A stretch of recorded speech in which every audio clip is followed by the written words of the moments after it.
हा, नमस्कार सर. एक मिनिट हा. नमस्ते.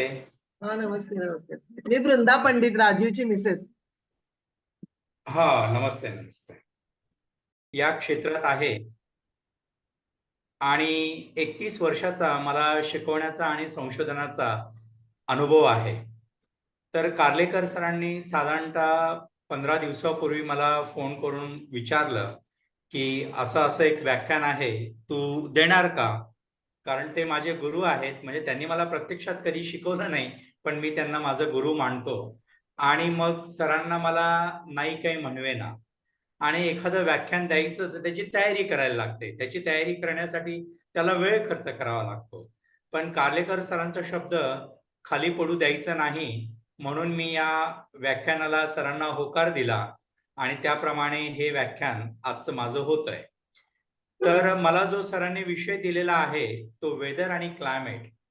त्याला आपल्याला सरांनी सांगितलं की हवा आणि हवामान असं मराठीत म्हणलं जातं. त्या विषयावरती जे जे काय सांगण्याचा प्रयत्न मी करणार आहे, प्रयत्नच करणार आहे, कारण मराठीतनं व्याख्यान देण्याची इतकी सवय नाहीये. कारण आतापर्यंत मी जास्तीत जास्त सायन्सच्याच विद्यार्थ्यांना शिकवलेलं आहे.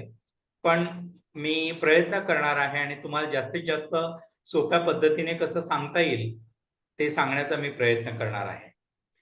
तर मी आता माझं पॉवर पॉईंट प्रेझेंटेशन जे आहे ते शेअर करतो.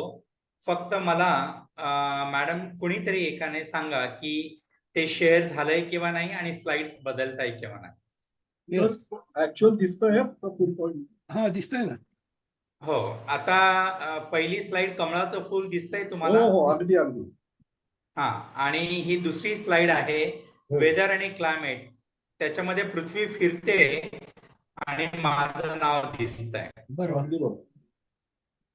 हा, म्हणजे स्लाइड्स पण बदलतायत. हो हो.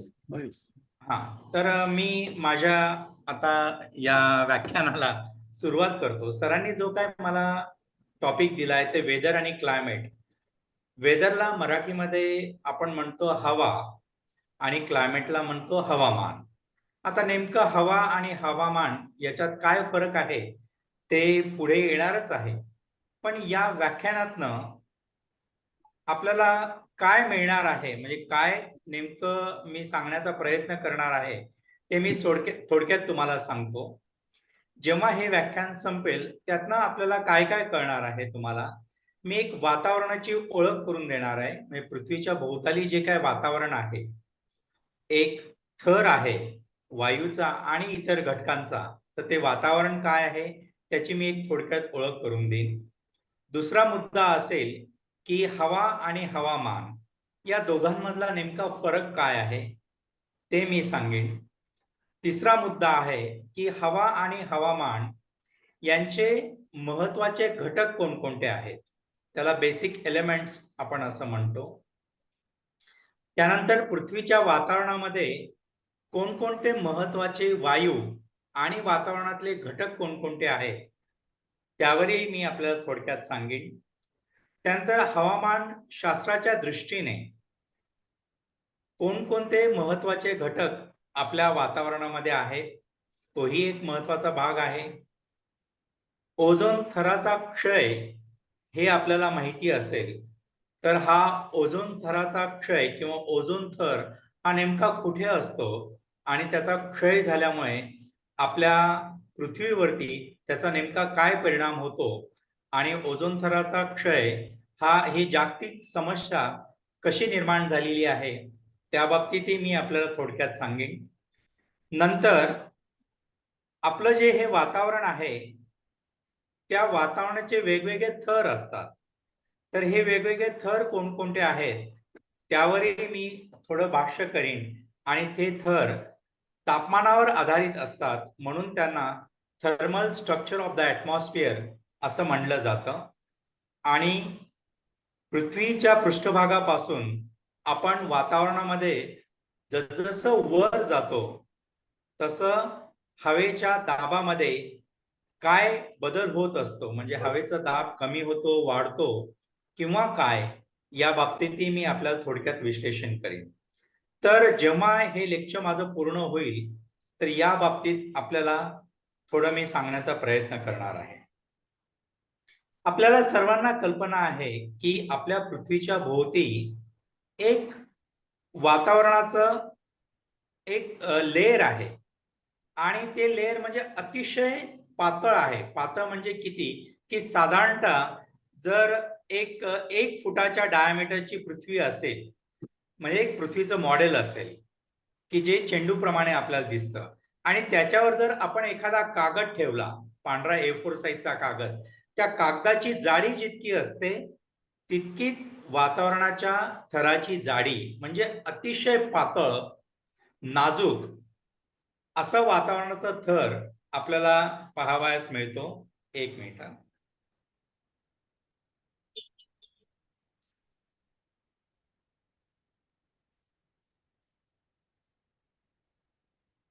ठीक आहे, कारण यातले काही टायटल्स मला दिसत नाही, पण हरकत नाहीये. तर असा वातावरणाचा हा अतिशय नाजूक थर आहे, पण तो आपल्यासाठी अतिशय महत्वाचा आहे. महत्वाचा अशासाठी की जर पृथ्वीवरती वातावरण नसतं तर पृथ्वीवरती जीवसृष्टी सुद्धा अस्तित्वात राहिली नसती. तर जीवसृष्टी पृथ्वीवरती येण्यासाठी वातावरण हा अतिशय महत्वाचा घटक आहे. त्यानंतर पृथ्वीवरची जी जीवसृष्टी आहे त्या जीवसृष्टीचं रक्षण करण्याचं काम देखील वातावरण करत असतं. म्हणूनच या वातावरणाच्या अतिशय नाजूक आणि अतिशय पातळ अशा थराला अनन्यसाधारण महत्व आहे. आपल्या पृथ्वीवरती वातावरण आहे, असं वातावरण इतर ग्रहांवरती किंवा उपग्रहांवरती आहे का? तर तसं आपल्याला पाहावयास काही मिळत नाहीये. सूर्यमालिकेत तरी निश्चितच नाहीये. चंद्रावरही तसं नाहीये. आणि जर समजा पृथ्वीसारखं वातावरण आपल्या पृथ्वीवरती नसतं तर काय परिस्थिती असती? तर आपली परिस्थिती आज जशी चंद्राची परिस्थिती आहे,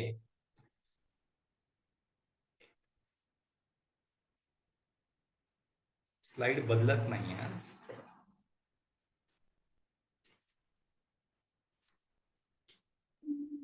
सर खालती फॉरवर्डचा त्रिकोण असेल तर त्याच्यावर क्लिक करा, ते होईल. त्यावर करतो मी, माझ्याकडे प्रेझेंटर आहे, पण ती नाही, स्लाइड ते- बदलत का नाहीये ते कळत जरा नाही. जास्त वेळ बोललो की सर काही वेळेला हलत नाही. अडकलेली असेल कदाचित, पण ते हा ठीक आहे. तर जर समजा आपल्या पृथ्वीवरती वातावरण नसतं तर आपल्या पृथ्वीवरची परिस्थिती काय राहिली असती? तर हा चंद्राचा पृष्ठभाग आपल्याला दिसतोय, त्या चंद्राच्या पृष्ठभागाप्रमाणे आपल्या पृथ्वीचाही पृष्ठभाग असता.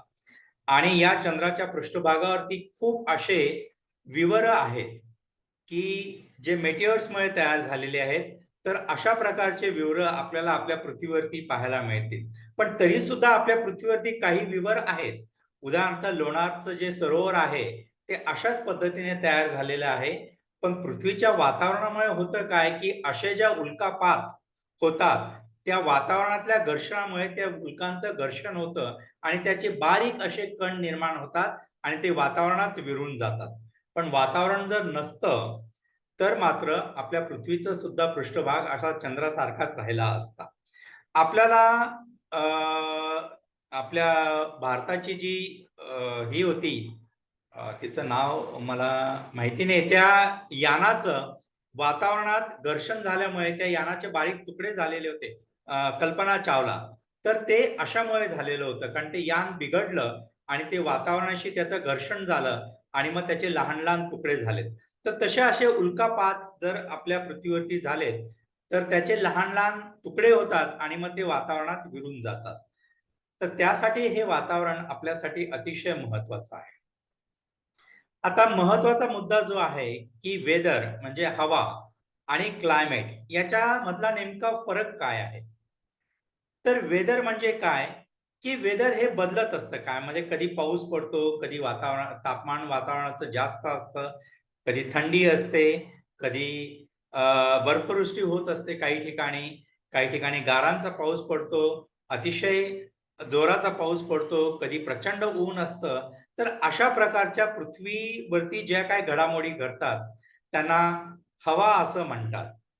म्हणजे तापमान हे जास्त आहे, पाऊस पडतोय किंवा पाऊस बंद झालेला आहे, बाहेर ढगाळ वातावरण आहे किंवा सूर्य अतिशय प्रखर आहे, वातावरणामध्ये आर्द्रता आहे किंवा नाहीये, किंवा वातावरणात हवा इतकी वाहते की आपण पतंग उडवू शकतो किंवा नाही, हेही आपल्याला कळतं. तर या वातावरणाची जी स्टेट असते त्या वातावरणाच्या स्टेटला आपण हवा असं म्हणतो. पण ती स्टेट म्हणजे एखाद्या वेळेत, एखाद्या ठिकाणी, त्या वेळेला त्या ठिकाणचं जे काय वातावरणातले घटक असतात त्या घटकांचं जी काय स्थिती असते त्याला आपण हवा असं म्हणतो. उदाहरणार्थ आता पुण्याचं तापमान साधारणतः 38 किंवा 40 डिग्री सेल्सिअस असेल. पुण्याच्या वातावरणामध्ये सनशाईन म्हणजे सूर्याचा प्रकाश हा अतिशय प्रखर आहे. आता यावेळी नसेल कारण संध्याकाळ झालेली आहे, पण असं हे बदलत जाते हवा. तर त्या बदलणाऱ्या जी काही वातावरणाची स्थिती असते त्याला आपण हवा असं म्हणतो.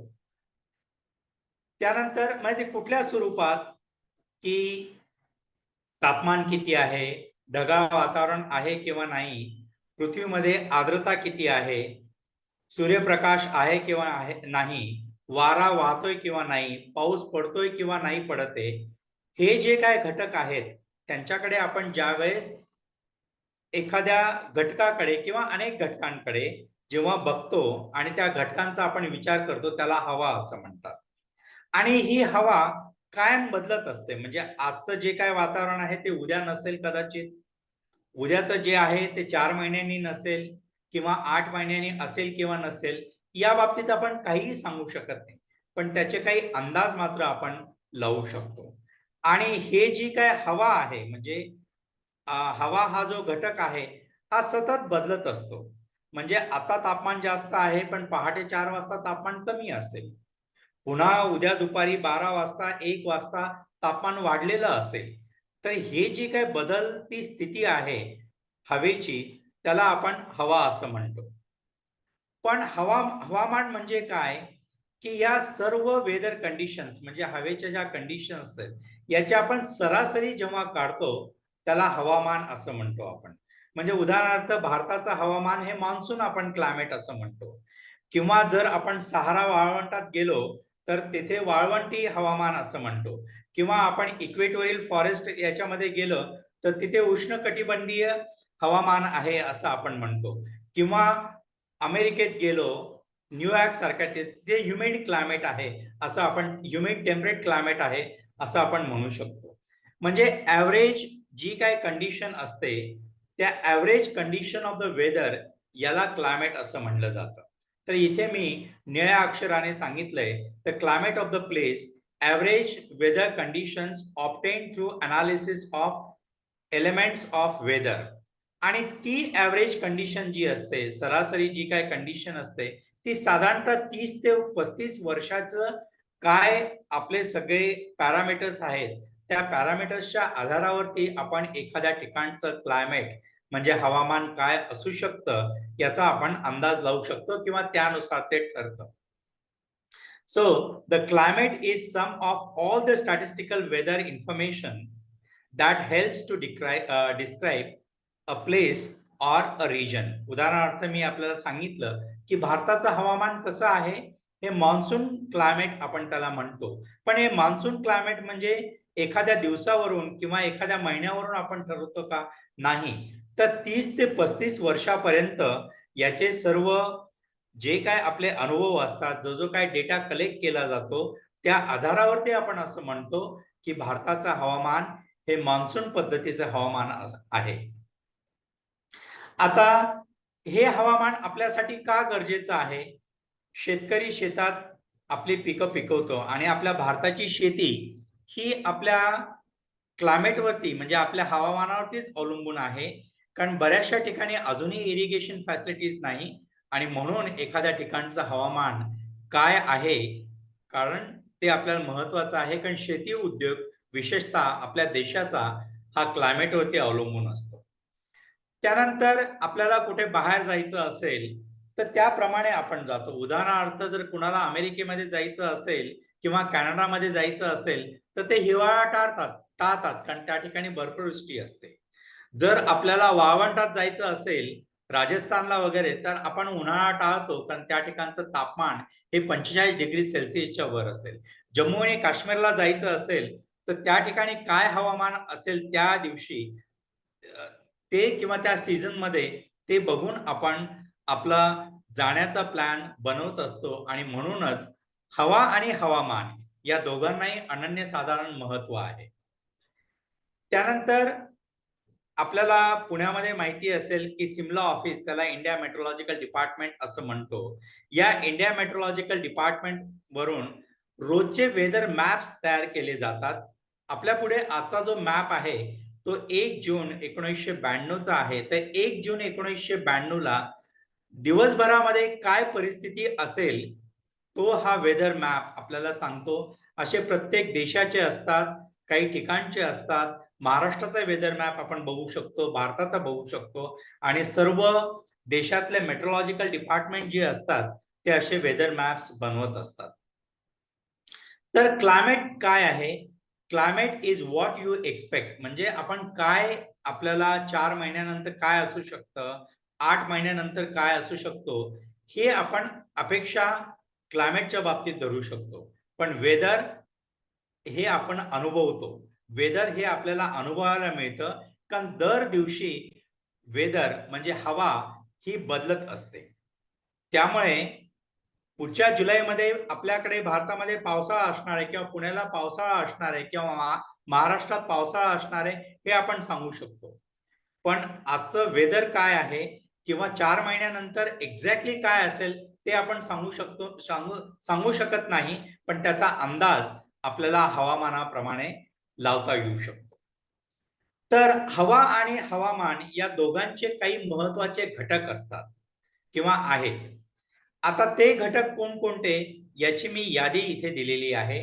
त्यातला पहिला घटक म्हणजे the temperature of the air, म्हणजे हवेचं तापमान काय आहे. दुसरा महत्वाचा घटक ह्युमिडिटी ऑफ द एअर, म्हणजे हवेमध्ये आर्द्रता किती आहे, जास्त किंवा कमी. तिसरा महत्वाचा घटक आहे type and amount of cloudiness, कुठल्या प्रकारचे ढग आहेत आणि किती ढग आहेत ते महत्वाचं आहे. चौथा प्रकार आहे type and amount of precipitation, म्हणजे जे वर्षाव आपल्या पृथ्वीवरती होतो तो वेगवेगळ्या स्वरूपात होत असतो. त्याचे प्रकार कोणकोणते आहेत आणि त्याचा अमाउंट म्हणजे ते किती आहे ते. नंतर प्रेशर एक्झर्टेड बाय एअर, म्हणजे वातावरणामध्ये जी हवा असते तो हवेचा दाब किती आहे, हाही एक महत्वाचा घटक आहे हवा आणि हवामानाचा. आणि 6वा महत्वाचा घटक आहे की वाऱ्याची गती किती आहे आणि वाऱ्याची दिशा ही कोणती आहे, हाही एक महत्वाचा आहे. हे 6 प्रमुख हवा आणि हवामानाचे घटक आहेत आणि हे घटक एकमेकांशी जोडले गेलेले आहेत. म्हणजे उदाहरणार्थ जर वातावरणाचं तापमान जास्त असेल तर वातावरणाचं प्रेशरही कमी असतं. जर वातावरणाचं तापमान जास्त असेल तर वातावरणामध्ये आर्द्रता जास्त असण्याची शक्यता असते. वातावरणामध्ये आर्द्रता असेल तर पाऊस पडण्याची शक्यता असते. तर हे एकमेकांशी असे जोडले गेलेले आहेत, इंटर रिलेटेड आहेत. म्हणजे एखाद्या घटकामध्ये बदल झाला तर तो दुसऱ्या घटकामध्ये पण बदल होऊ शकतो.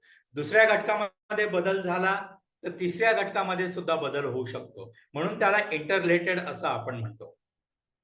त्यानंतर मी या एकेका घटकाच्या बाबतीत थोडक्यात आपल्याला सांगण्याचा प्रयत्न करणार आहे. तर हे घटक एलिमेंट्स ऑफ वेदर आणि क्लायमेट जे आहेत तेच पुन्हा या स्लाइडमध्ये दाखवलेले आहेत. त्याचा मी आता जास्त सखोल उहापोह करणार नाही, पण तेच घटक मी या स्लाइडमध्ये सुद्धा दाखवलेले आहेत. आता त्यातला पहिला महत्वाचा घटक म्हणजे तापमान, वातावरणाचं तापमान. आता हे तापमान म्हणजे काय की वातावरणामध्ये उष्णता असते आणि त्या उष्णतेमुळे ते तापमान हे वातावरणाचं वाढत जातं. तापमान आपण कशामध्ये मोजतो तर ते डिग्री सेल्सिअस मध्ये मोजलं जातं, फॅरेनहाइट मध्ये मोजलं जातं. उदाहरणार्थ आपल्या शरीराचं तापमान आपण फॅरेनहाइट मध्ये मोजतो किंवा ते केल्विन मध्ये सुद्धा मोजलं जातं. आणि ज्या इन्स्ट्रुमेंटने हे तापमान मोजलं जातं त्याला थर्मामीटर असं म्हणतो. म्हणजे आताचं तापमान कदाचित पुण्याचं 38-40 डिग्री सेल्सिअस हे असू शकतं किंवा त्यापेक्षा 1-2 डिग्री सेल्सिअसने कमी सुद्धा असेल. तर थर्मोमीटरने हे तापमान मोजलं जातं. दुसरा महत्वाचा घटक म्हणजे या वातावरणामध्ये आर्द्रता किती आहे. तर आर्द्रता म्हणजे या पृथ्वीच्या वातावरणामध्ये बाष्प किती आहे त्याच्यावरून आर्द्रता ही मोजली जाते आणि ती जास्तीत जास्त 4% जाते. पण हा अतिशय महत्वाचा घटक आहे हवा आणि हवामानाचा, कारण पाऊस किती पडणार किंवा पाऊस पडणार किंवा नाही हे सर्व या आर्द्रतेवरनं आपल्याला ठरत असतं. आणि ती आर्द्रता वाळवंटामध्ये सुद्धा असते, पण त्याचं टक्केवारी ही अतिशय नगण्य असते. आणि एखाद्या किनारपट्टीवरती आपण गेलो, उदाहरणार्थ मुंबईला गेलो, तर वातावरणामध्ये बाष्प हे जास्त असतं, वॉटर वेपर जास्त असते, म्हणजे आर्द्रता ही जास्त असते आणि त्याला ह्युमिडिटी असं आपण इंग्रजीमध्ये म्हणतो. आणि ते मोजण्याचं जे यंत्र असतं त्याला हायग्रोमीटर असं इंग्रजीमध्ये म्हणलं जातं. त्यानंतर म्हणजे आपल्या वातावरणामध्ये काही वेळ ढगाळ वातावरण असतं, काही वेळेस 100% ढग असतात, काही वेळेस शून्य ढग या आपल्या वातावरणामध्ये दिसतात. तर 0 म्हणजे नो क्लाउड्स आणि 100% ढग असले तर त्याला आपण कम्प्लिटली ओव्हरकास्ट स्काय असं म्हणतो. आणि या ढगांवरून आपल्याला कळतं की पाऊस पडण्याची शक्यता आहे किंवा नाहीये.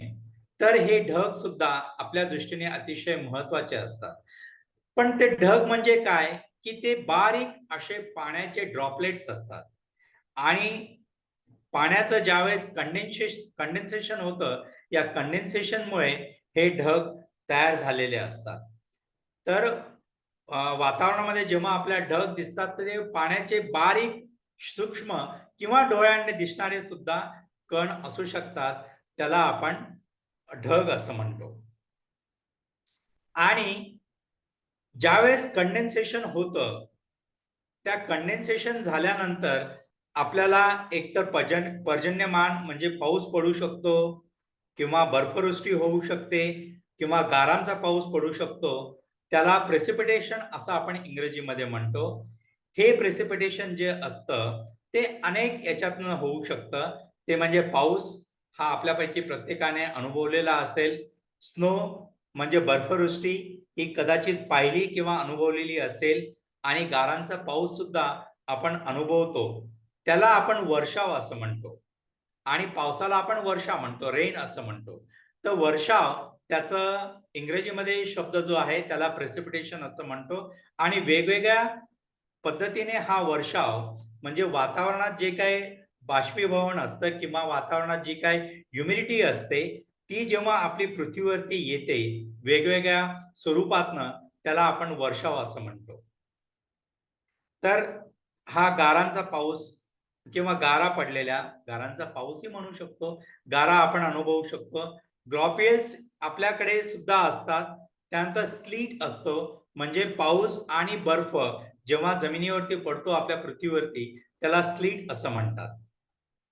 नंतरचा महत्वाचा भाग जो आहे तो हवेचं प्रेशर. आपल्या हवेला एक विशिष्ट दाब असतो आणि तो दाब सर्वात जास्त समुद्राच्या जवळ असतो. कारण पृथ्वीचं जे वातावरण आहे ते समुद्राजवळ वातावरण हे जवळजवळ शून्य असतं आणि समुद्र सपाटीपासून आपण जसजसं वर जावं तसतसं हवेचा दाब हा कमी कमी होत जातो. तर एक कॉलम असा आपण इमॅजिन करा की जो आपल्याला दिसत नाही आणि त्या कॉलम मध्ये हवा ही करा. म्हणजे एक उदाहरणार्थ आपल्या डोक्यावरती जर आपण 1 किलो वजन ठेवलं, 2 किलो वजन ठेवलं, 3 किलो वजन ठेवलं, 4 किलो, 5 किलो, तर वजन हे आपल्या वजन काट्यावरती वाढत जाईल. तसंच हा कॉलम आहे आणि या कॉलमचं जे वेट आहे ते या पृथ्वीवरती पडतं आणि त्या वेटलाच आपण एअर प्रेशर असं म्हणतो. आता हे एअर प्रेशर कशामध्ये मोजलं जातं? त्याचे मोजण्याचे अनेक युनिट्स आहेत. ते इंचेस मध्ये मोजलं जाऊ शकतं. तर समुद्र सपाटीवरती इंचेस मध्ये एअर प्रेशर म्हणजे वातावरणाचा दाब किंवा हवेचा दाब हा किती असतो तर तो 29.92 इंच किंवा इंचेस एवढा असतो. सेंटीमीटर मध्ये त्याचं जर आपण कन्व्हर्जन केलं तर ते 76 सेंटीमीटर असू शकतं. आणि तोच हवेचा दाब मिलीबार मध्ये देखील मोजला जातो. तर मिलीबार मध्ये तो 1013.2 मिलीबार हा एवढा असतो. पण जर आपण समुद्र सपाटीपासून जसजसं आपण वर जातो तसतस हवेचा दाब हा कमी कमी होत जातो. तर या टेबलमध्ये 0 किलोमीटर आहे, म्हणजे आपण पृथ्वीच्या अगदी जवळ आहोत पृष्ठभागाच्या. तर त्या ठिकाणी हवेचं प्रेशर आहे ते 1013 मिलीबार. जसजसं आपण वर जातो 1 kilometre, 2 kilometre, 5 kilometre, 10 kilometre, 40 kilometre, तर पृथ्वीचा मिलीबार किंवा हवेचा माफ करा हवेचं प्रेशर हे कमी कमी होत जातं. म्हणजे समुद्र सपाटीजवळ हवेचं प्रेशर सगळ्यात जास्त आहे. पण जर समुद्र सपाटीपासून आपण 40 किलोमीटर वर गेलो तर हवेचं प्रेशर फक्त 3 एवढं आहे. समुद्र सपाटीपासून आपण 5 किलोमीटर वर गेलो तर हवेचं प्रेशर साधारणतः 540 मिलीबार एवढं असतं. म्हणजे 1 किलोमीटर अंतरावर शून्यापासून जर आपण 5 किलोमीटर वातावरणामध्ये वर गेलो तर मिलीबार मध्ये ते 540 म्हणजे जवळजवळ निम्म्याने कमी होतं. आणि 40 किलोमीटर वरती ते फक्त 3 मिलीबार एवढंच आपल्याला दिसतं. याचाच अर्थ असा की पृथ्वीच्या पृष्ठभागापासून आपण जसजसं वातावरणामध्ये वर जातो तसा तसा हवेचा दाब हा कमी कमी होत जातो. आणि ज्या ठिकाणी वातावरण थंड असतं त्या ठिकाणी हवा थंड असते, त्या ठिकाणी हवेचा दाब हा जास्त असतो. आणि वातावरण ज्या ठिकाणी उष्ण असतं त्या ठिकाणी हवेचा दाब हा कमी असतो. एवढं आपण एक इन जनरल लक्षात ठेवू शकतो. आता या हवेच्या दाबामुळे काय होतं, या हवेच्या दाबामुळे वारे वाहतात. वारे नेहमी ज्या ठिकाणी हवेचा दाब हा जास्त असतो त्या ठिकाणावरून ज्या ठिकाणी हवेचा दाब हा कमी असतो त्या ठिकाणी वारे हे वाहत असतात. म्हणजे जास्त हवेच्या दाबाच्या प्रदेशातून कमी हवेच्या दाबाच्या प्रदेशामध्ये वारे हे वाहत असतात. याचं सोपं उदाहरण म्हणजे टायर मध्ये हवेचा दाब हा जास्त असतो आणि वातावरणामध्ये हवेचा दाब हा कमी असतो. ज्यावेळेस आपण टायरचं हवा रिलीज करतो म्हणजे त्या ठिकाणी एखादी पिन टोचतो, त्या जिथे नोझल असतं तिथे पिन जर आपण टोचली तर ते हवा बाहेर येते. कारण हवेचा दाब हा टायर मध्ये जास्त आहे आणि वातावरणामध्ये हवेचा दाब हा कमी आहे. टायर फुटतो त्यावेळेस हवा ही टायर मधनं बाहेर येते कारण तिथे जास्त दाब असतो आणि वातावरणाचा दाब कमी असतो. त्याच प्रमाणे वातावरणामध्ये काही ठिकाणी हवेचा दाब हा जास्त असतो आणि काही ठिकाणी हवेचा दाब हा कमी असतो. आणि हवा ही नेहमी जास्त दाबाकडून कमी दाबाकडे वाहते. हे मी आपल्याला टायरचं उदाहरण दिलं. आणि जर जास्त दाब आणि कमी दाबाचा एखादा एरिया असेल, याच्यामध्ये जर अतिशय जास्त दाब आणि अतिशय कमी दाब जर असेल एखाद्या ठिकाणी तर वारे हे अतिशय वेगाने वाहतात. पण त्यांच्यामधला डिफरन्स हा कमी असेल तर वाऱ्याचा वेग देखील कमी असतो. तर या ठिकाणी आपण काय लक्षात घ्यायचंय की हवा किंवा वाऱ्याचा वेग हा नेहमी जास्त दाबाकडून कमी दाबाकडे होत असतो. आणि वाऱ्याचे दोन महत्वाचे पॅरामीटर्स आहेत, युनिट आहेत.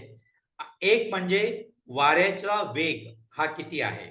तो कधी कधी जास्तीत जास्त 150 किलोमीटर एका तासाला देखील असू शकतो किंवा 0 किलोमीटर एका तासाला देखील असू शकतो. म्हणजे वारा वाहत नाही, हवा अजिबात नाहीये किंवा वारा वाहत नाहीये, त्याला आपण 0 किलोमीटर एका तासाला, तो जास्तीत जास्त 150 किलोमीटर प्रति तासाला इतका देखील असू शकतो.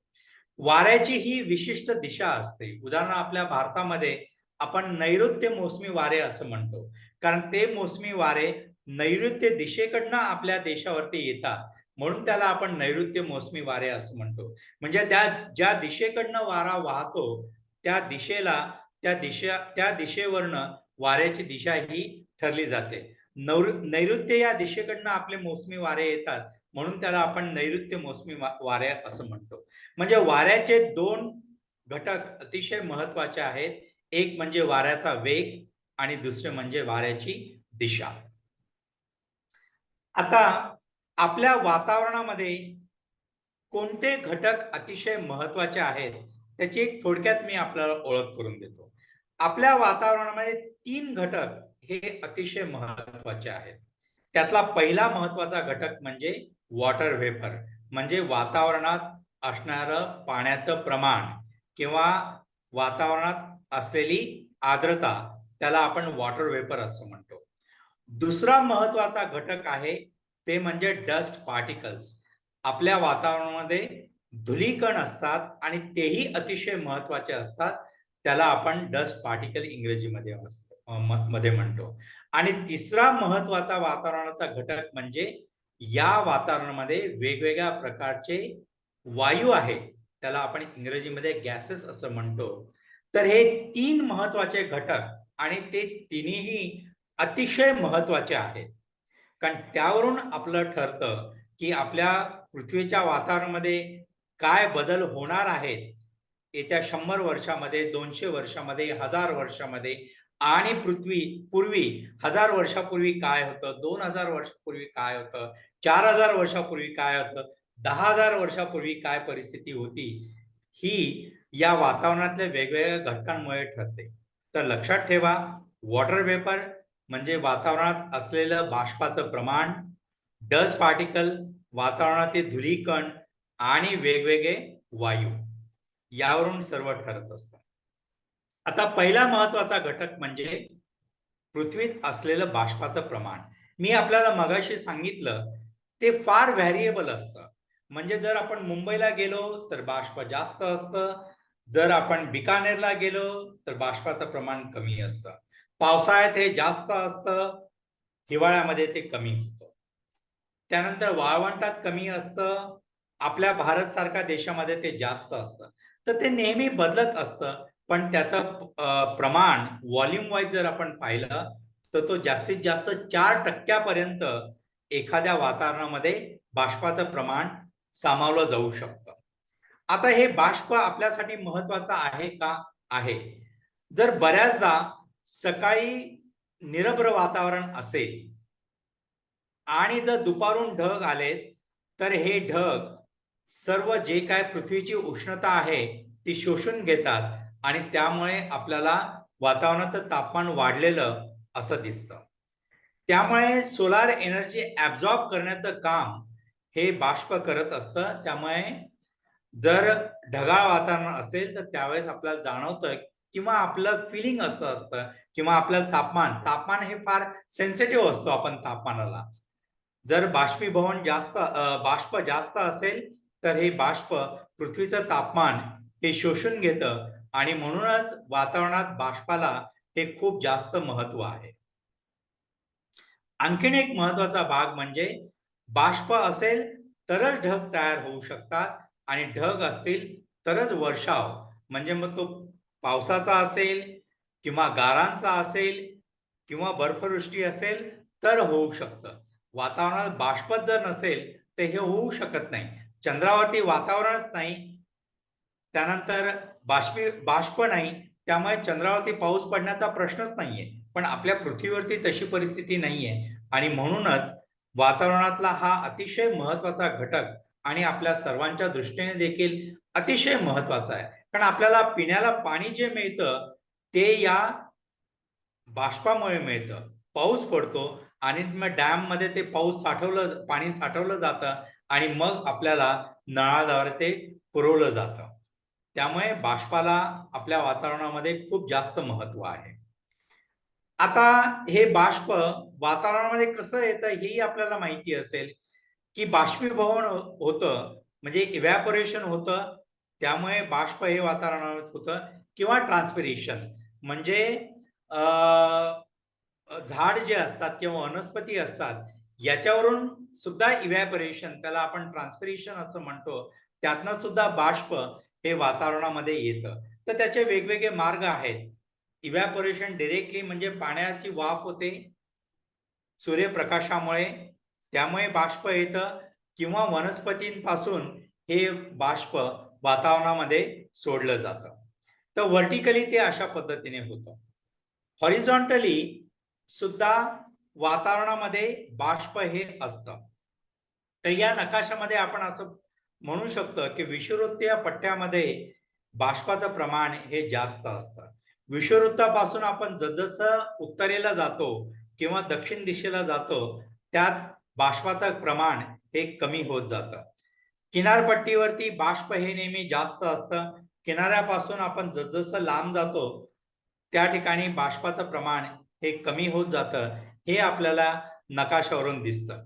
त्यानंतर उत्तर ध्रुवाजवळ आणि दक्षिण ध्रुवाजवळ बाष्पाचं प्रमाण हे अतिशय कमी असतं, असं आपल्याला बघायला मिळेल. पण विषुववृत्तावरती ते अतिशय जास्त असतं. हेही या नकाशावरून आपल्याला दिसतंय.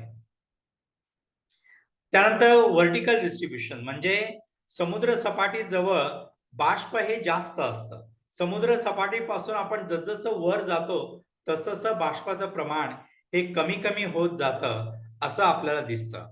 म्हणजे 5 किलोमीटरवरती बाष्पाचं प्रमाण हे 90% कमी होऊन जातं. म्हणजे समुद्र सपाटीजवळ जर 90% असेल, तर 5 किलोमीटर अंतरावरती जर गेलो तर ते आपल्याला 10% सुद्धा दिसत नाही. म्हणजे पृथ्वीच्या पृष्ठभागापासून आपण जसजसं वर जातो तसतसं बाष्पाचं प्रमाण हे कमी कमी होत जातं, असं आपल्याला दिसेल. त्यानंतर वातावरणामध्ये हे जे बाष्प असतं हे वेगवेगळ्या स्वरूपात असू शकतं. कधी ते सॉलिड पण असेल, म्हणजे स्नोच्या फॉर्म मध्ये असेल, कधी ते लिक्विड असेल म्हणजे पावसाच्या फॉर्म मध्ये असेल, किंवा कधी ते गॅस फॉर्म मध्ये सुद्धा असू शकतं. हे वेगवेगळे प्रकार आहेत बाष्पाचे आपल्या पृथ्वीच्या वातावरणामध्ये असलेले. आणि हे बाष्प असतं त्यांचं आणि जे धुळीकण असतात या दोघांचा जर संयोग झाला तर ढग तयार होतात, आणि ढग तयार झाल्यामुळे आपल्यावरती पाऊस, आपल्या पृथ्वीच्या पृष्ठभागावरती पाऊस पडतो. म्हणजे वातावरणामध्ये असलेलं बाष्प आणि या वातावरणामध्ये असलेले धुळीकण हे दोन्ही अतिशय महत्वाचे असतात. त्यामुळेच वॉटर ड्रॉपलेट्स म्हणजे पाण्याचे बारीक कण या वातावरणामध्ये तयार होतात, त्यामुळेच ढग निर्माण होतात आणि त्यामुळेच पाऊस पडतो. तर बाष्प आणि धुळीकण हे फार महत्वाचे आहेत, कारण तरच या पृथ्वीवरती पाऊस पडू शकतो. आणखीन बाष्पाचं प्रमाण मी आपल्याला मगाशी सांगितलं. जर सकाळच्या वेळेस म्हणजे 12-1 वाजेपर्यंत वातावरण अतिशय निरभ्र असेल, त्यावेळेस सूर्याचे किरण हे आपल्या पृथ्वीपर्यंत सरळ पोहोचतात. पण जर दुपारून ढग आले तर आपल्या पृथ्वीपासून जी उष्णता बाहेर पडते ते हे ढग उष्णता ऍब्झॉर्ब करून घेतात, आणि त्यामुळे पृथ्वीच्या वातावरणाचं तापमान वाढतं. आणि आणखीन या बाष्पीभवनाचा एक महत्वाचा गुणधर्म आहे. सूर्याचे जे किरण आहेत ते सूर्याचे किरण हे बाष्पीभवन अडवू शकत नाही. त्यामुळे सूर्याचे किरण आपल्या पृथ्वीपर्यंत सहज पोहोचू शकतात. पण पृथ्वीपासून निर्माण होणारी जी उष्णता असते ते हे ढग शोषून घेतात, आणि त्यामुळे पृथ्वीचं वातावरणाचं तापमान हे वाढतं, हे आपल्या लक्षात येईल. म्हणजे नेहमी जर दुपारून ढग आले तर वातावरणाचं तापमान वाढतं. त्याचं कारण म्हणजे या आकृतीमध्ये जे दाखवलेलं आहे त्या आकृतीमुळे जे काय दिसतंय आपल्याला, त्यामुळे पृथ्वीचं तापमान वाढतं. त्यानंतर वातावरणामध्ये बाष्प असल्यामुळे ड्यू म्हणजे दवबिंदू असतात. फ्रॉस्ट म्हणजे एखाद वेळेस दवबिंदूंचं बर्फात रूपांतर झालं तर त्याला आपण फ्रॉस्ट असं म्हणतो. काही वेळेस धुकं असतं, त्याला फॉग किंवा मिस्ट असं देखील आपण म्हणू शकतो. तर हे जे काय असतात हे पृथ्वीच्या वातावरणामध्ये हे बाष्पाचं प्रमाण वेगवेगळ्या स्वरूपात असतं, आणि म्हणून पृथ्वीच्या वातावरणामध्ये हे वेगवेगळे प्रकार आपल्याला पाहायला मिळतात. त्यानंतर महत्वाचा पृथ्वीच्या वातावरणाचा घटक म्हणजे एरोसोल तर किंवा धुलीकण. हे धुलीकण वेगवेगळ्या मार्फत म्हणजे एक तर आपण मानवनिर्मित ते असतात किंवा नैसर्गिकरित्या सुद्धा हे धुलीकण वातावरणामध्ये मिसळले जातात.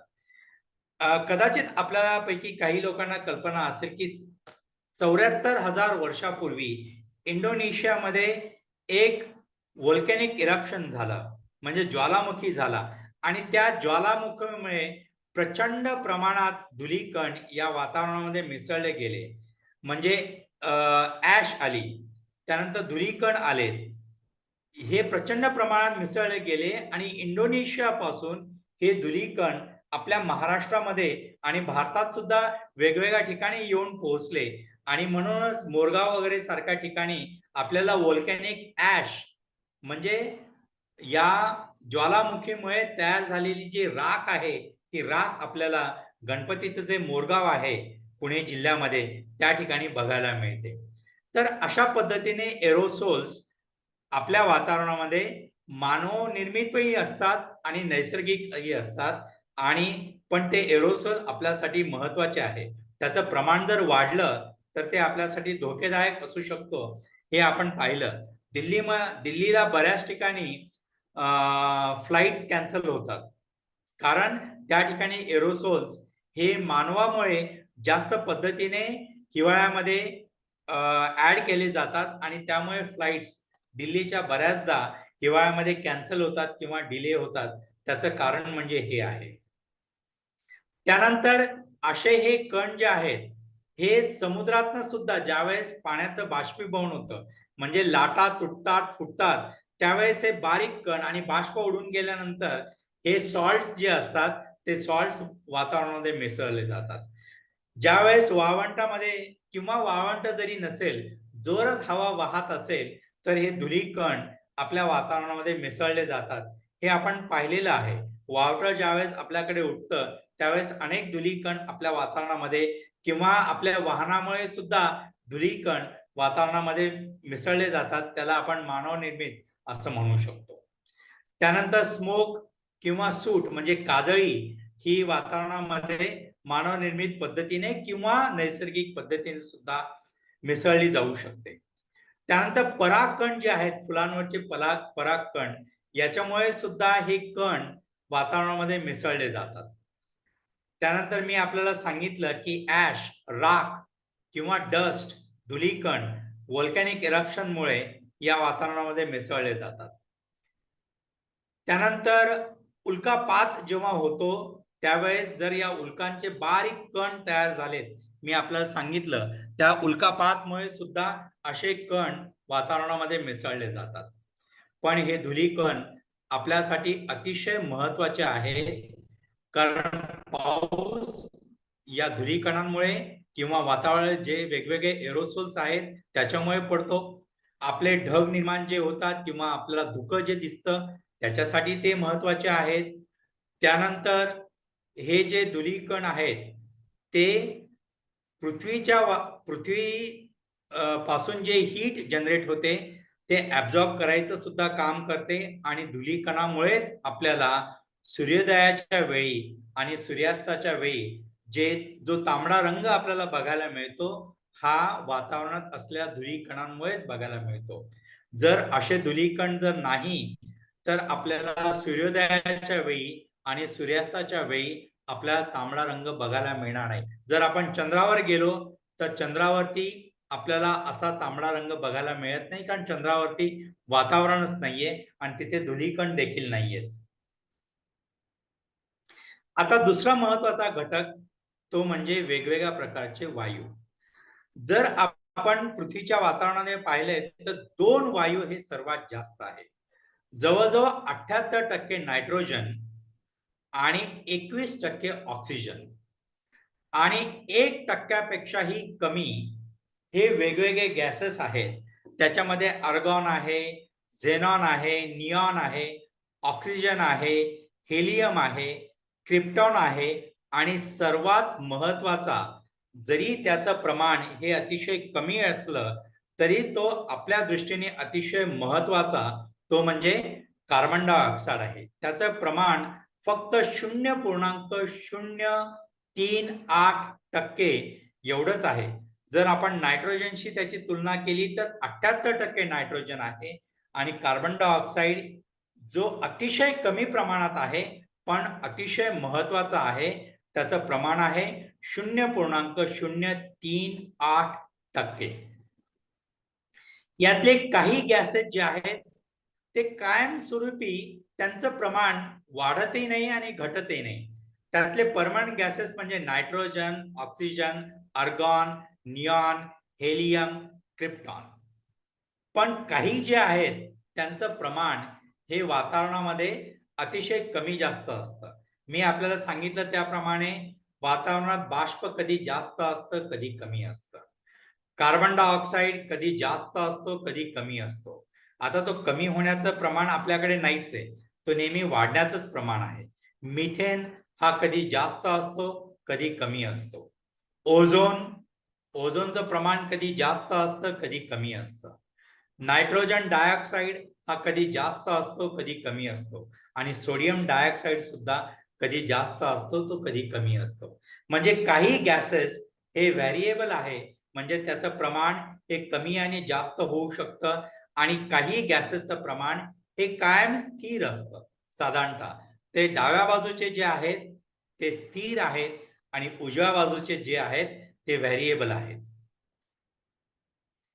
त्याचं प्रमाण या ठिकाणी दिलेलं आहे, तेच आकडेवारी या ठिकाणी दिलेली आहे.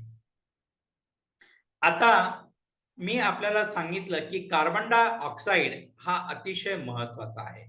साधारणतः 1750 पूर्वी जर आपण पाहिलं तर हे कार्बन डायऑक्साईडचं प्रमाण हे जवळजवळ म्हणजे आत्ताच्या प्रमाणापेक्षा हे खूप कमी होतं. ते होतं 0.038 याच्यापेक्षाही कमी, म्हणजे 0.035 एवढं होतं. पण आता जर आपण पाहिलं तर आता वातावरणामध्ये कार्बन डायऑक्साईडचं प्रमाण हे अतिशय वाढतं आहे. ते का वाढतं आहे त्याचं कारण आपण फॉसिल फ्युएल म्हणजे पेट्रोलियम, डिझेल म्हणजे पेट्रोल, डिझेल, कोळसा जाळणं याच्यामुळे वातावरणात कार्बन डायऑक्साईडचं प्रमाण वाढतंय. त्याचप्रमाणे वेगवेगळ्या इंडस्ट्रीजमध्ये आपण परत डिझेल आणि पेट्रोल वापरतो, त्याच्यामुळे वातावरणात कार्बन डायऑक्साईडचं प्रमाण हे वाढतं आहे.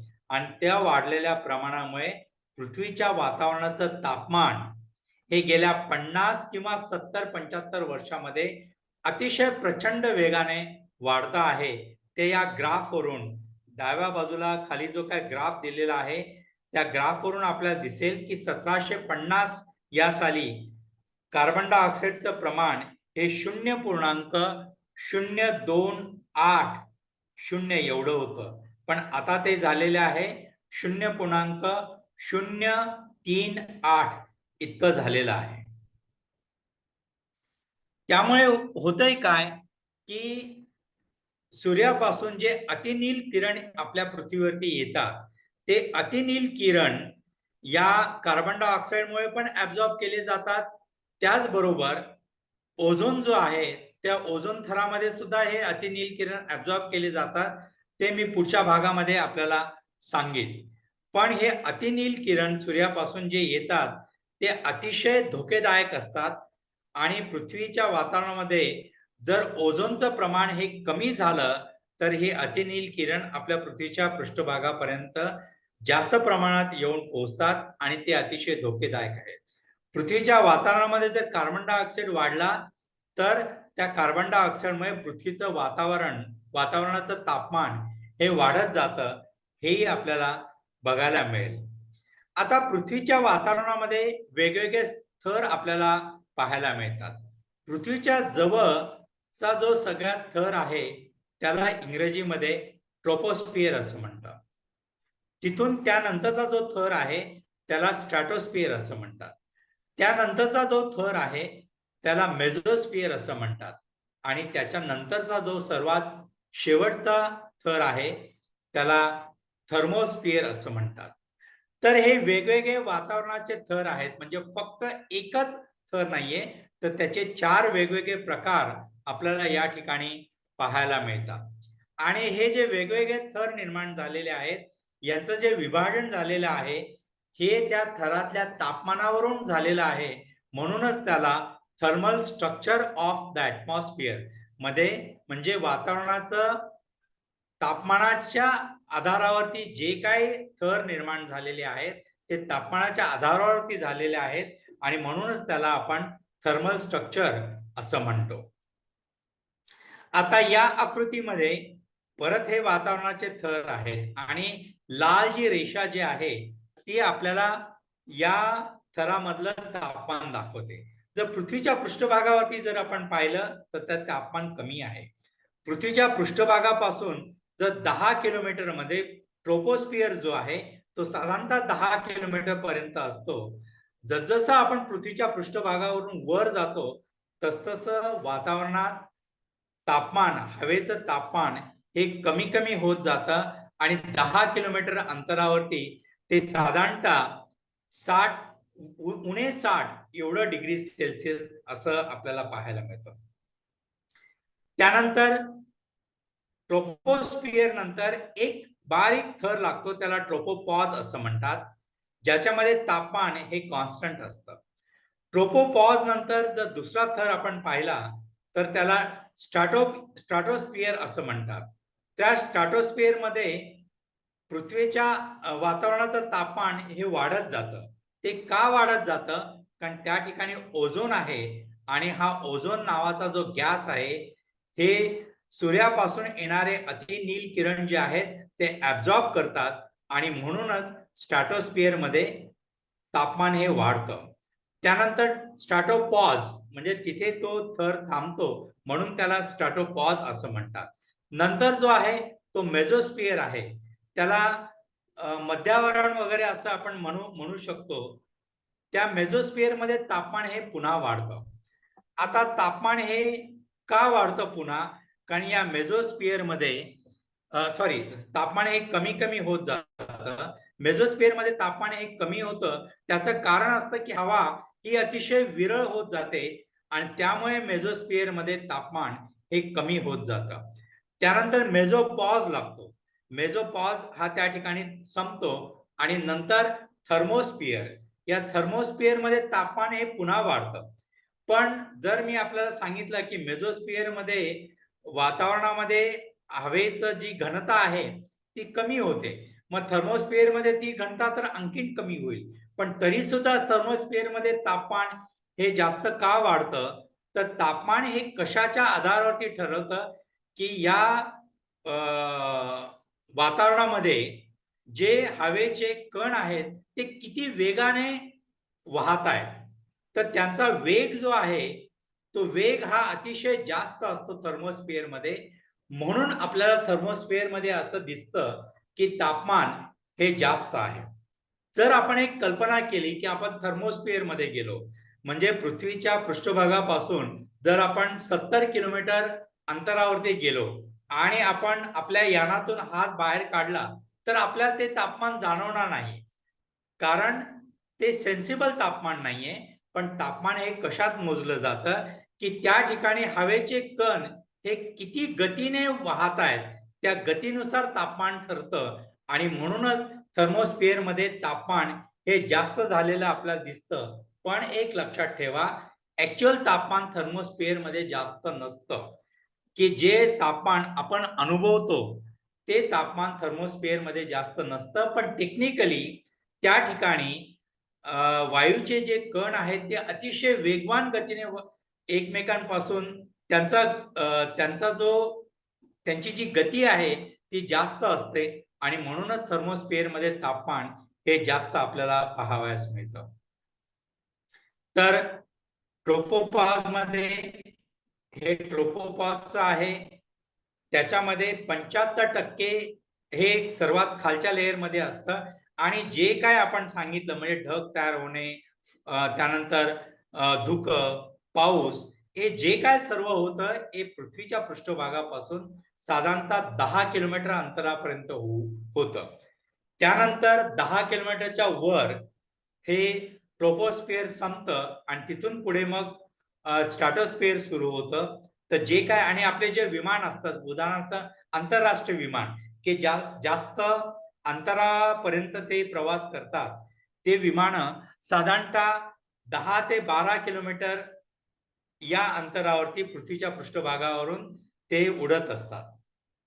त्यामुळे जर परदेशात आपण गेलो तर 12 किलोमीटर वर अंतरावरती पृथ्वीच्या पृष्ठभागापासून हे विमान वाहतात. म्हणजे आपण ट्रोपोस्फिअरच्या जवळजवळ ट्रोपोपॉज पर्यंत येऊन पोहोचतो. त्यामुळे विमानाच्या खिडकीतनं जर आपण पाहिलं तर ट्रोपोस्फिअरच्या सर्वात वरच्या थरावरती आपण असतो आणि ढग हे नेहमी आपल्या खाली असतात.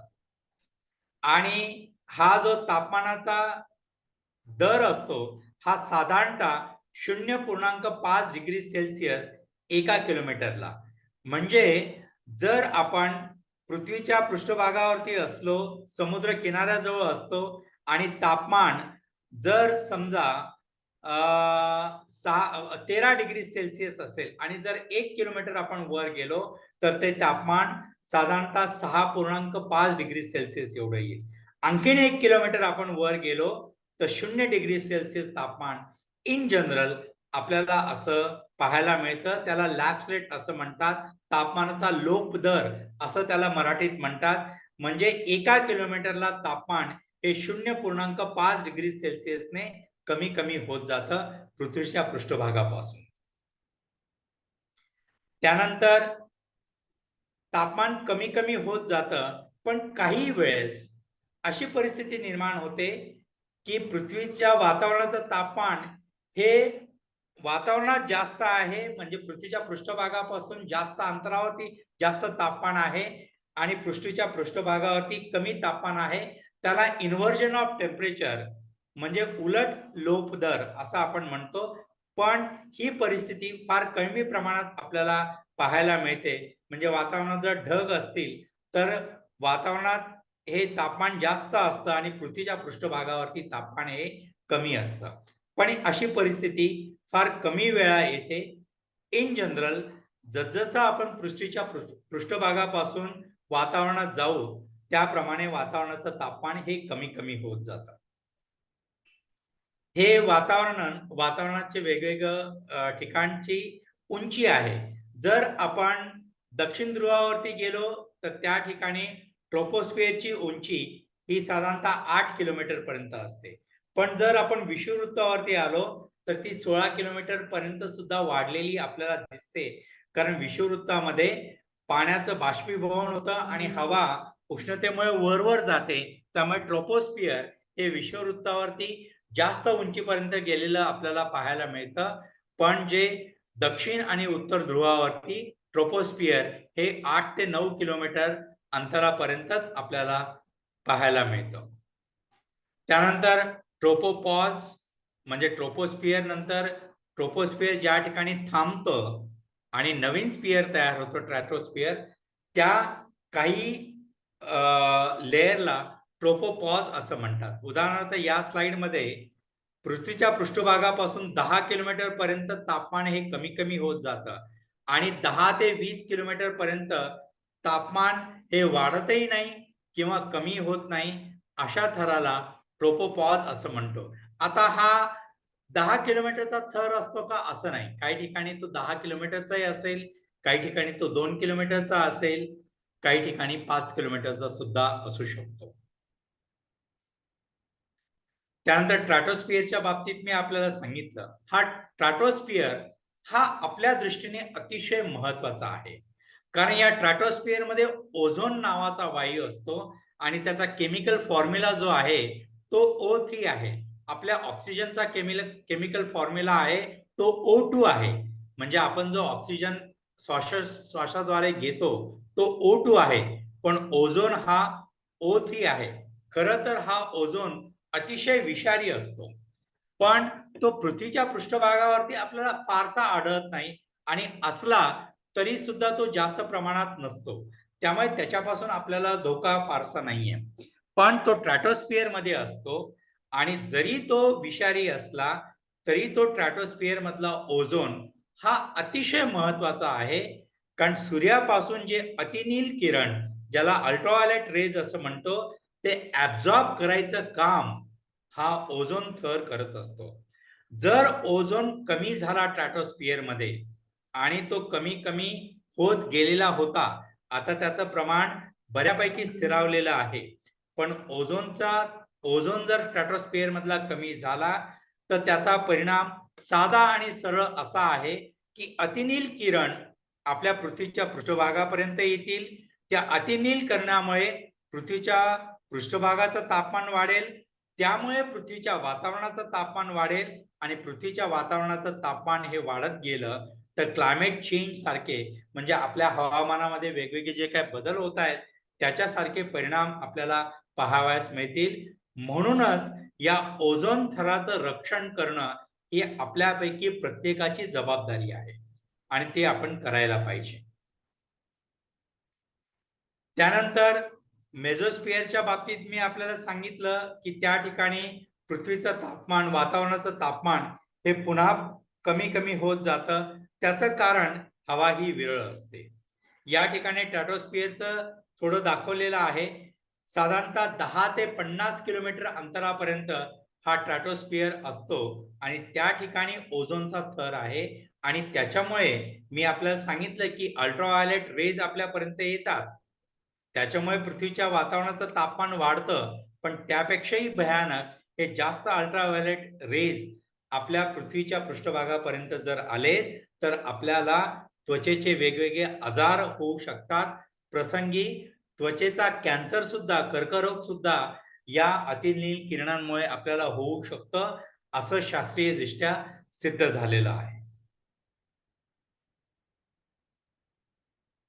हे मेझोस्फिअर मध्ये तापमान जवळजवळ उणे 100 डिग्री सेल्सिअस पर्यंत जातं आणि थर्मोस्फिअर मध्ये तापमान हे पुन्हा वाढत जातं. ते का वाढतं ते मी आपल्याला सांगितलं. साधारणतः 80 किलोमीटरच्या वर 135 किलोमीटर पर्यंत हे थर्मोस्फिअर आहे आणि मग नंतर ते अवकाशात मर्ज होऊन जातं. त्यामुळे साधारणतः 135 किलोमीटर पर्यंतचा जो लेअर आहे त्याला आपण थर्मोस्फिअर असं म्हणू शकतो. पण थर्मोस्फिअरची अशी बाउंड्री आपल्या अवकाशामध्ये आपल्याला पाहायला मिळत नाही. ते आपल्या अवकाशामध्ये मर्ज होऊन जातं. पण साधारणतः जर आपण पाहिलं तर 135 किलोमीटर पर्यंत हे कॅरेक्टरिस्टिक्स, हे गुणधर्म आपल्याला पाहायला मिळतात. त्यानंतर हे ट्रोपोस्फिअर मध्ये हवेची घनता ही कशी असते ही या उजव्या बाजूच्या कॉलम मध्ये आपल्याला पाहायला मिळते. सगळ्यात जास्त घनता हवेची ट्रोपोस्फिअर मध्ये आहे. त्याच्यानंतर स्ट्रॅटोस्फिअर मध्ये ते कमी होत जाते, मेझोस्फिअर मध्ये अधिक कमी होते आणि थर्मोस्फिअर मध्ये हवेची घनता ही अतिशय कमी कमी होते. हवेची घनता कमी होते त्यामुळे हवेचा दाब कमी होतो. म्हणूनच मी आपल्याला सांगितलं की पृथ्वीच्या पृष्ठभागापासून आपण जसजसं वर जातो तसतसा हवेचा दाब हा कमी होत जातं. म्हणजे as the height increases from the surface of the air, the pressure decreases tremendously. आणि मी आपल्याला सांगितलं की साधारणतः 5 किलोमीटर पर्यंत पृथ्वीच्या पृष्ठभागापासून हवेचा दाब हा निम्मा होऊन जातो आणि जवळजवळ 100 किलोमीटर वरती 10 किलोमीटर वरती तो 0 इतका होऊन जातो. अतिशय कमी हवेचा दाब आपल्याला पाहायला मिळतो. पण या सर्व विश्लेषणातून किंवा माझ्या लेक्चर मधून आपण काय शिकलो त्याचं एक समरायझेशन मी आपल्याला 2 मिनिटांमध्ये करतो आणि मग माझं व्याख्यान संपेल. तर आपल्या पृथ्वीच्या भोवती अतिशय नाजूक असा वातावरणाचा एक थर आहे. तो खूप नाजूक आहे. मी आपल्याला सांगितलं की 1 फुटाच्या चेंडूच्या पृथ्वीच्या गोलाच्या भोवती जर त्याच्यावरती आपण पेपर धरला A4 साईजचा तर त्या पेपरची जितकी जाडी असेल तितकीच जाडी या वातावरणाच्या थराची आहे. पण ते वातावरण आपल्यासाठी अतिशय महत्वाचं आहे. नंतर मी आपल्याला फरक सांगितला तो म्हणजे हवा आणि हवामानाचा. हवा ही नेहमी बदलत असते, म्हणजे वेदर कीप्स ऑन चेंजिंग, पण क्लायमेट हे साधारणतः कॉन्स्टंट असतं. वेदर आपण प्रिडिक्ट करू शकतो, पण क्लायमेट आपण तसं प्रिडिक्ट करू शकत नाही. पण आता क्लायमेट प्रिडिक्शन च्या पर्यंत सुद्धा आपण पोहोचलेलो आहोत. आपल्याकडे जो डेटा निर्माण होतो त्यावरून आपण क्लायमेट चेंज आपल्या भविष्यामध्ये कसं होईल हे काही प्रमाणात सांगू शकतो. त्यानंतर हवा आणि हवामानाचे काही बेसिक घटक आहेत. त्याच्यामध्ये हवेचं तापमान, हवेचा दाब, वारा, आर्द्रता, वेगवेगळ्या प्रकारे होणारे वर्षाव आणि ढग हे हवा आणि हवामान यांचे बेसिक घटक आहेत. त्यानंतर वातावरणामध्ये वेगवेगळ्या प्रकारचे वायू, बाष्प आणि धूलिकण हे मेजर कंपोनंट्स आहेत वातावरणामधले. त्यानंतर हवामानशास्त्रीय दृष्ट्या 3 फार महत्वाचे कंपोनंट्स आहेत आपल्या वातावरणातले. त्यातला पहिला म्हणजे कार्बन डायऑक्साईड. कार्बन डायऑक्साईडचं प्रमाण जर वाढलं तर वातावरणाच्या तापमानाचं प्रमाण वाढेल आणि वातावरणाच्या तापमानाचं प्रमाण जर जास्त काळापर्यंत वाढत गेलं तर क्लायमेट चेंज हे आपल्याला अनुभवायला मिळेल. त्याचप्रमाणे ओझोनचा थर जर घटला स्ट्रॅटोस्फिअर मध्ये तर अतिनील किरण आपल्याकडे येतील आणि त्यामुळे सुद्धा क्लायमेट चेंज होईल. वातावरणामध्ये बाष्प असलं तर तापमान हे जास्त असलं, बाष्प कमी असलं तर तापमान हे कमी असतं. ओझोन डिप्लिशन आणि क्लायमेट चेंज हे इंटर रिलेटेड आहे, हे मी आपल्याला सांगितलं. वातावरणामध्ये वेगवेगळे थर आहेत आणि ते थर त्या थरांच्या तापमानावर आधारित तयार झालेले आहेत. म्हणून 4 वेगवेगळ्या थरांच्या बाबतीत मी आपल्याला सांगितलं. सर्वात खालचा ट्रोपोस्फिअर, 2 नंबरचा स्ट्रॅटोस्फिअर, 3 नंबरचा मेझोस्फिअर आणि 4 नंबरचा थर्मोस्फिअर. आणि सर्वात शेवटचं पृथ्वीच्या पृष्ठभागापासून आपण जसजसं वर जावं तसतेच हवेचा दाब हा कमी कमी होत जातो, हे आपण सर्वांनी पाहिलं.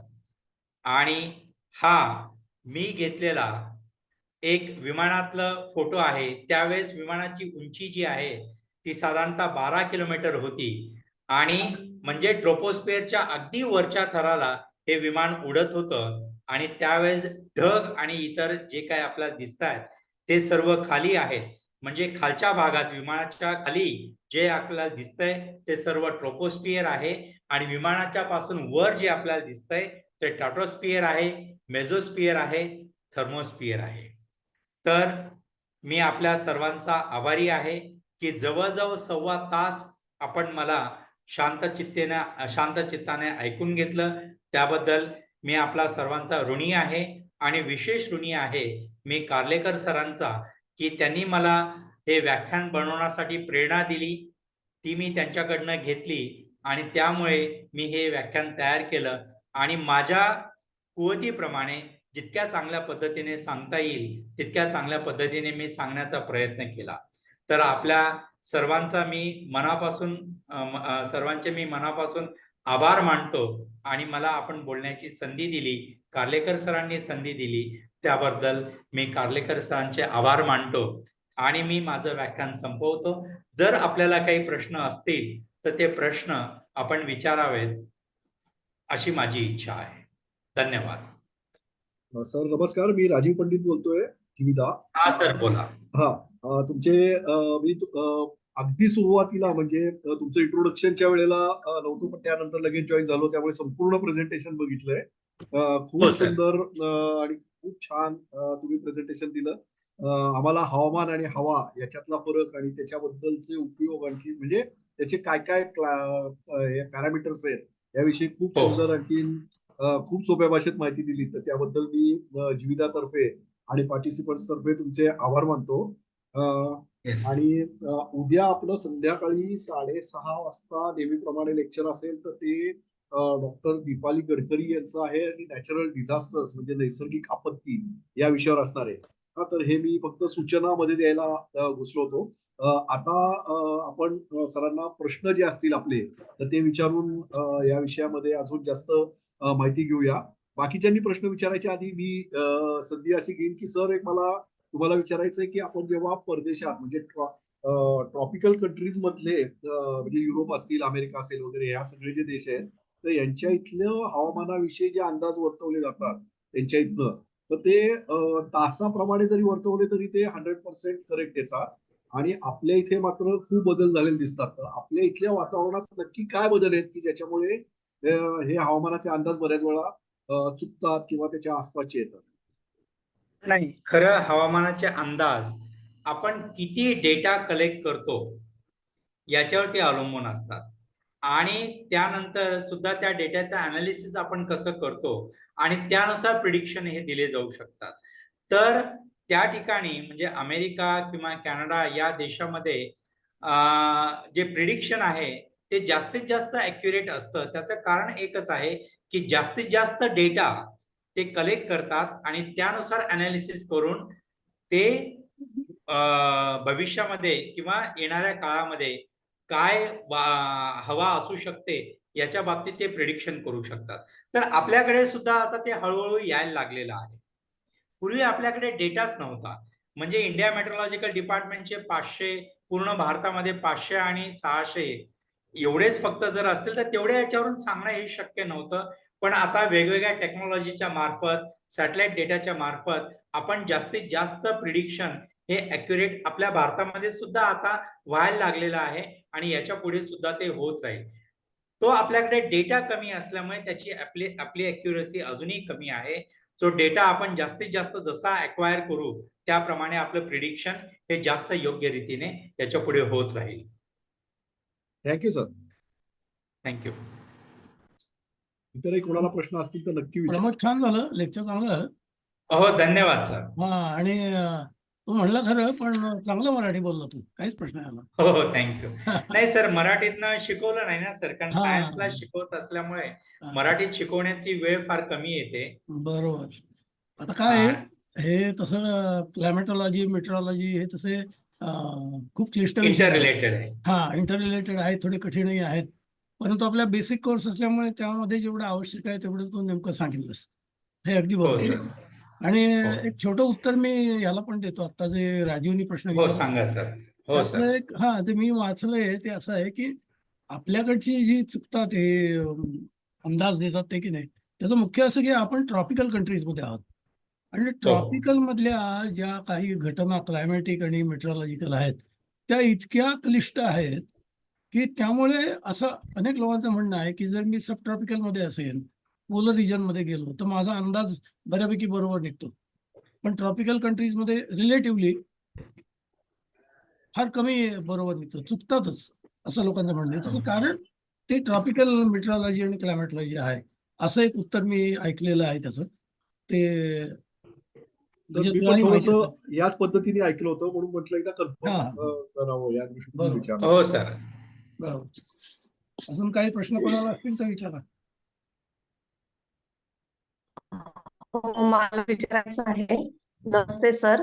नमस्ते हवेमध्ये मॅडम. जे काही जमतात गॅसेस म्हणा, एरोसोल्स, काय सूट पार्टिकल्स जे काही असेल अनैसर्गिक, ते पावसाबरोबर खाली बसू शकतं का? का असं होत नाही बसतात कधी? ना. नाही, बसतातच. 100% बसतात. म्हणजे अगदी बरं छोट्या का? पावसामध्ये पण काही प्रमाणात ते खाली बसू शकतात का? हो, 100% बसतात मॅडम. आपण हे अनुभवलं असेल की जर समजा पहिला पाऊस पडला आणि त्यानंतर जर आपण वातावरण पाहिलं, म्हणजे जर समजा पुण्यात असतील तर सिंहगड आपल्याला दिसणार नाही, पण पाऊस पडल्यानंतर ते डस्ट पार्टिकल खाली येतात आणि आकाश निरभ्र असेल तो सिंहगड आपल्याला अतिशय स्पष्ट दिसतो. तर या पावसामुळे काय होतात की हे धुलीकण खाली बसतात, 100% बसतात. म्हणजे सगळेच्या सगळे धुलीकण नाही येणार, पण हे धुलीकण पृथ्वीच्या पृष्ठभागावरती येण्याची शक्यता ही खूप जास्त असते आणि ते पावसामुळे येतातच. अच्छा. पण जो काही आपल्याकडे मान्सून पडतो 3 महिने म्हणा, हो. 4 महिने म्हणा, तेवढ्या ह्याच्यामध्ये अगदी रोजच्या रोज नाही, पण जेव्हा जेव्हा पाऊस पडेल तेव्हा हे सगळं खाली बसतच असेल. हो, पण मग बरोबर आहे. आपल्याकडे प्रदूषणच एवढं आहे की ते पुन्हा येत असतं. पुन्हा येत पण असतं, बरोबर आहे. पण मग असं काही करता येतं का की ते तेवढ्यापुरतं हलवलं आहे वगैरे? म्हणजे वातावरणातून ते क्लिअर करायचा प्रयत्न करतायत असं कुठेतरी विदेशात प्रयत्न चालू आहे. तर ते योग्य आहे का, खरं आहे का, काय खोटं आहे?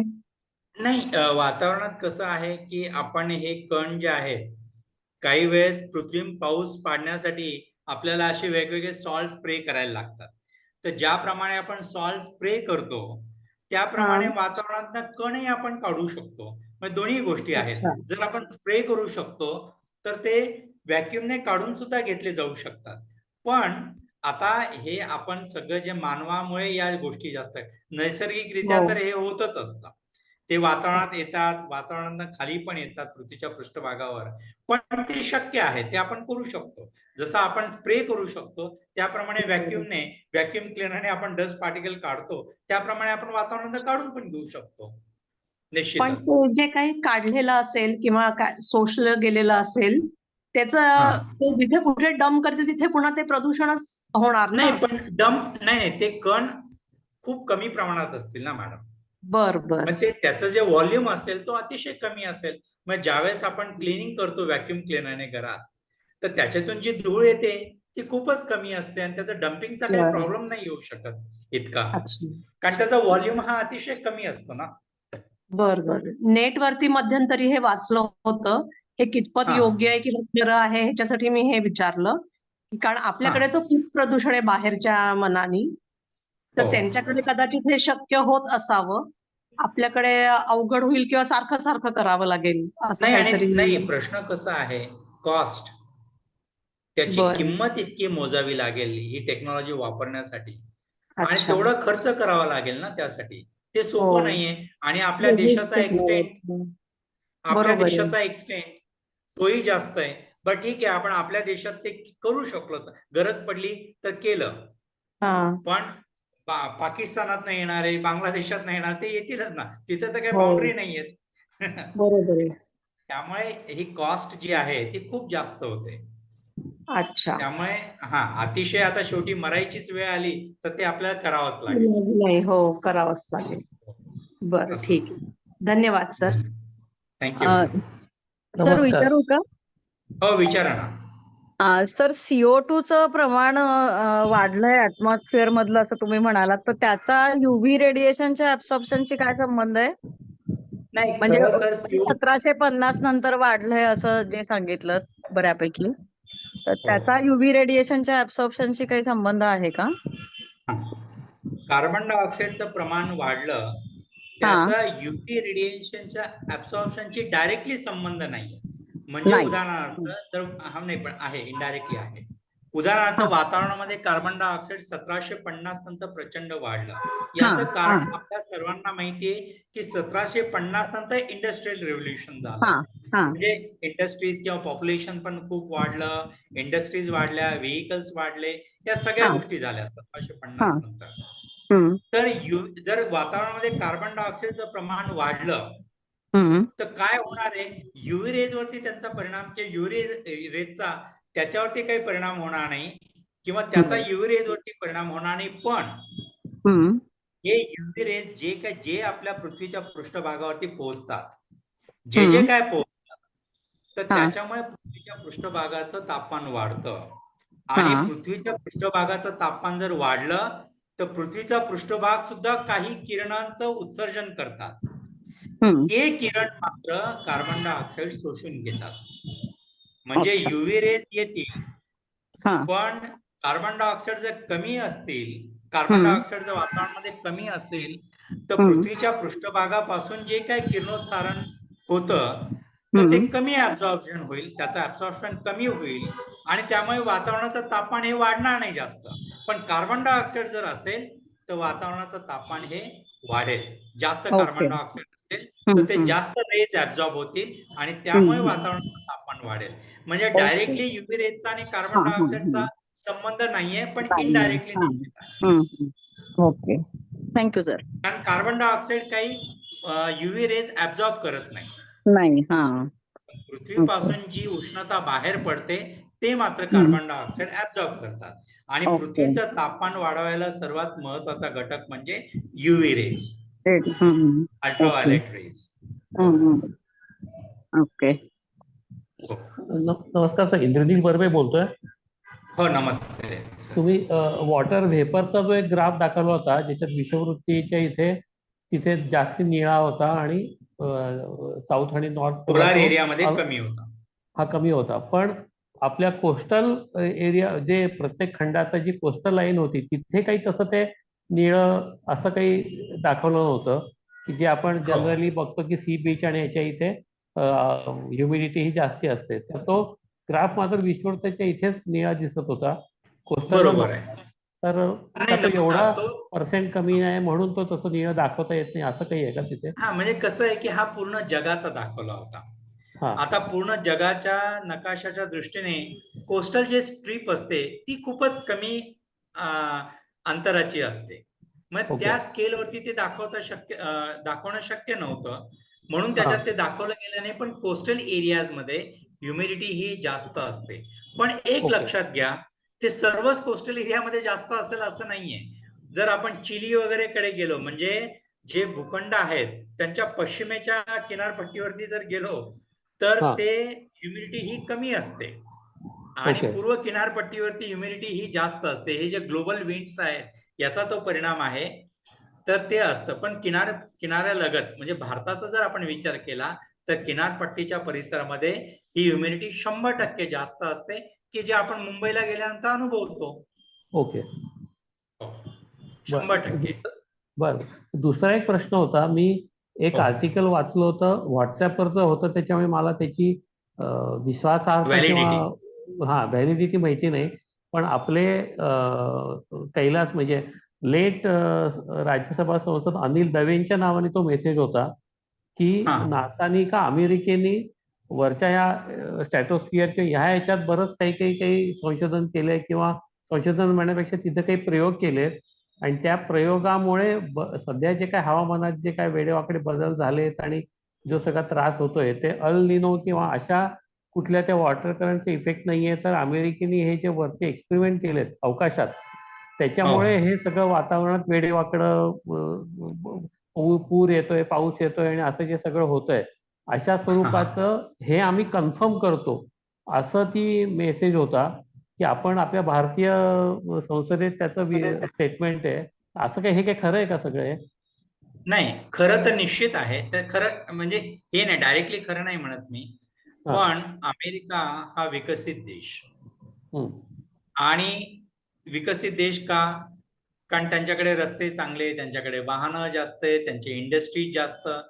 त्याच्यामुळे त्यांनी जास्तीत जास्त प्रमाणात हे सगळे जे काही गॅसेस आहेत, मग त्याच्यामध्ये कार्बन डायऑक्साईड असेल, त्यानंतर ओझोनचा थर कसं काय होतं की जर फॉसिल फ्युएल आपण जास्त बर्न केलं तर त्या फॉसिल फ्युएलमुळे हा ओझोनचा थर हे, कारण त्याच्यामध्ये ते रिॲक्शन्स होतात. म्हणजे जर आपण कार्बन डायऑक्साईड सोडला तर हा कार्बन डायऑक्साईड डायरेक्ट ओझोनवरती रिॲक्ट होतो आणि जे ओझोनचं स्प्लिटिंग होतं आणि ऑक्सिजन म्हणजे 2 मॉलिक्यूल आणि 1 ॲटम ऑफ ऑक्सिजन हे वेगळं होतं. म्हणजे ओझोनचं O3च्या ऐवजी O2 तयार होतो आणि ऑक्सिजन मोनॉक्साईड तयार होतं. तर डेव्हलप कंट्रीजमध्ये काय झालेलं आहे, त्यांनी त्यांचा विकास झाला, त्याच्यामुळे या सर्व गोष्टी त्यांनी वापरल्या. त्यामुळे निश्चितच काय झालं की ओझोनच्या थराला, म्हणजे आपण क्लोरोफ्लोरोकार्बन जे वापरतो म्हणजे रेफ्रिजरेटर मध्ये, याच्यामुळे, त्यानंतर प्रोपेलंट्स जे आहेत वेगवेगळे, त्याच्यामुळे ओझोन थराचा क्षय आणि मिथेनमुळे सुद्धा याच्यामुळे ओझोन थराचा क्षय झाला. हे डेव्हलप कंट्रीजमुळे आधी जास्त झालं. आपण आता डेव्हलपमेंट आपली होते आहे, पण त्यांनी मुळातच जास्त हानी केलेले प्रयोग म्हणजे त्यांनी स्ट्रॅटोस्फिअर मध्ये काही प्रयोग नाही केले. त्यांनी जे काही प्रयोग झाले ते पृथ्वीवरतीच झालेत आणि ते मग स्ट्रॅटोस्फिअर मध्ये झालं. तिथे ओझोनचा थर कमी झाला.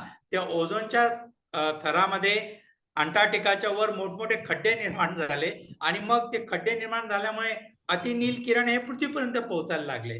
आता ते 2000 साधारणतः 1 साली जास्त होल होते, पण आता गेल्या 20-22 वर्षामध्ये ते कमी कमी होत आहेत. कारण अमेरिका पण त्याच्यासाठी प्रयत्न करतोय, आपण पण प्रयत्न करतो आहोत. पण त्यांनी हे उद्योग जास्त केले आणि ते सर्व जगालाच भोगायला लागतं. नुसतं अमेरिकाच नाही, सर्व डेव्हलप कंट्रीज. ओके. आणि त्याचा परिणाम सगळ्यांना, म्हणून ते कदाचित तसं असेल. पण त्यांनी बरं. स्ट्रॅटोस्फिअर मध्ये तसे काही उद्योग नाही झालेले. बरं. ओके. हा, डायरेक्टली स्ट्रॅटोस्फिअर मध्ये जे हा. काय झालंय ते पृथ्वीवरती झालंय आणि Right. मग ते गॅसेस वर जातात हवेत. ओके. थँक्यू. प्रेझेंटेशन हे हो. अगदी क्रिस्प, क्लिअर आणि एकदम नेमकं होतं सगळं. Thank you sir. स्लाइड सगळ्या एकदम थँक्यू. छान होत्या, फार आवडलं. हो, थँक्यू सर. हे म्हणजे याचं क्रेडिट कार्लेकर सरना जातं, कारण त्यांनी ते मला सांगितलं आणि मला त्यांना नाही म्हणता येईना. अरे हं. असं नाही, तुझा प्रयत्न आहे तसं नाही. हा, आहे सर. धन्यवाद सर. अजून काही अजून प्रश्न आहे आहेत? कोणाला काही प्रश्न? मला असं वाटतंय की सगळ्यांच्या शंका समाधान झालेलं आहे. तरी हो मी सर. पहिल्या लेक्चरच्या वेळेस सांगितलं होतं की अजून जर काही शंका असतील तर आपल्या ग्रुपवरती विचारा. बरं सर, जवळपास सगळे सर आपले ग्रुपवरती पण आहेत, तर त्यामुळे हो, आहोत. हा, तर त्यामुळे आपल्याला त्याच्यावरती चर्चा करणं, आपले शंका समाधान करून घेणं शक्य आहे. काही जास्तीची माहिती असेल तर ती पण पाठवा ग्रुपवरती, असं मी सांगेन. तर त्याच्यामुळे त्याचं आता जसं इंद्रदिल्ली प्रश्न विचारला की हे असं आहे, खरं आहे का, ह्याच्यावरती पण आपल्याला चर्चा करता येते. तर त्यामुळे त्या ग्रुपचा चांगल्या प्रकारे वापर करून घ्या, असं मी सांगेन. आणि याचबरोबर आजचं आपलं लेक्चर संपलं असं मी म्हणेन. लेक्चर संपताना परत मी एका हिरे सरांचे आभार मानेन की सर खरंच खूप सुंदर लेक्चर झालं. आणखी आता इंद्रनीलने सांगितलं तसं स्लाइड्स या फारच अप्रतिम होत्या की ज्याच्यातनं सर्व माहिती अगदी सहज आपल्याला मिळू शकत होती. तर त्यामुळे once again thank you very much sir. आजचं सेशन संपतंय. उद्या संध्याकाळी 6:30 वाजता आपण ज्या नैसर्गिक आपत्ती येतात तर त्याविषयी गडकरी मॅडमचं लेक्चर ऐकायला भेटूया. थँक्यू व्हेरी मच आणि good night. Thank you. Yes, thank you very much. Thank you. सर्वांचे पुनश्च आभार. धन्यवाद. आता मी मीटिंग लीव्ह करतो. Yes yes sir. Yes. Yes, thank you.